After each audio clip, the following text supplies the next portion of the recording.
ভাই সাহেব বিয়া করে লিছুন নি? যদি উত্তর না হয় তাইলে আমার একটা উপদেশ থাকবে, বিয়া করতে হইলে কন্যা সৌন্দর্য মৌন্দর্য যতটাও খুঁজে উকা, সবচেয়ে পয়লা জিনিসটা খুঁজবা কন্যার মা। আপনার একটা কিচ্ছা হই, এক বেটা গুড়ি কিনছে, তো কেনার পরে ঘাস খাওয়ার দিছে। তো প্রায় দিনও দেখা যায় গুড়িটায় যে ঘাসের মাঠও যে ঘাস খায়, ঘাস খাইয়ে খালি খালি খালি ঘাস খাইয়ে খাইয়ে বামে দিয়ে যায়। সাধারণত সব চতুষ্পদী প্রাণী যারা আছে এরা সাধারণত ঘাস খাইয়ে খাইয়ে সামনে যায়, ডাইনেও যায় বামেও যায় সামনেও যায়। এই গুড়ির বাচ্চা গুড়িটা হে ঘাস খাইতে সময় খালি বামে টানে। আপনারা নিশ্চয়ই সাইকেল চালাইছেন, মাঝে মাঝে সাইকেলের ডিস্টেন্স কোনো গন্ডগোল লাগলে বাম দিকে টানে ডান দিকে টানে, ওরকম কিছু প্রবলেমের সাইকেল চালাইতে সময় খালি দেখা যায় বাম দিকে যার গিয়ে বা ডান দিকে যার গিয়ে, ওরকম আমরা যারা সাইকেল চালাইছি ছোটোবেলা এই ফিলিংসটা আমরা মাঝে আছে।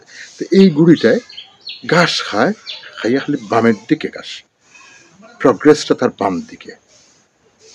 তো মালিক বড় চিন্তা ধরলো খালি বামের দিকে ঘাস খাই খালি। তো এই সময় তো তিন মাথা উলি বুড়ার কথা হলেও মানতা। তো এক তিন মাথা উলি বুড়া বেটা পাওয়া গেল, দিকে ইলে আমার গুড়ি গুড়টা কিনলাম, ঠিক আছে সব তো বলা আছে, কিন্তু কি ঘাস খাইতে সময় খালি বাবু দিয়ে যায়। তিন মাথা উলি বুড়া বেটা চোখ মুঞ্জিয়া হইল এগুর মার ডাইনর চোখ খানা আছিল। হাউ স্ট্রেঞ্জ, মার ডাইনর চোখ খানা আছিল, কিন্তু মার বাচ্চা যে গুড়ি এগুর তো খানা নাই। এটার মাঝে প্রশ্ন লাগলো। পয়লা নম্বর হইল গিয়া আসলে এগুর মার ডাইন চোখ খানা আছিল নি, তথ্যটা বার করবার লাগে। হে যার কাছ থেকে গুড়ির বাচ্চাটা গুড়িটা কিনছে গেল তার বাড়িতে গিয়া তথ্য তালাবি লইয়া দেখে আসলে তার মার ডাইনোর চোখ খানা আছে, ডাইনি দিয়ে দেখতো না, ডাইনি দিয়ে দেখতো না লাগে ডাইনি দিয়ে খাইতো না, বামে দিয়ে দেখতো লাগে বামে দিয়ে খাইয়া খাইয়া দিত। আর যে মায়ে খাইয়া খাইয়া দিত গুড়ির ফুড়ি গুড়িয়েও মার দেখা দেখেও বাবুয়ে দিয়েও খায়, তার যদিও দুইটা চোখ আছে কিন্তু ও যে অভ্যাস হয়ে গেছে। কাজে প্রতিটা মেয়ে মারে ফলো করে।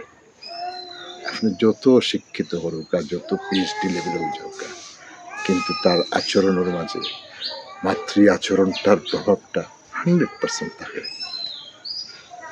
সুতরাং কন্যা দেখতে হইলে আগে কন্যার মারে দেখবা।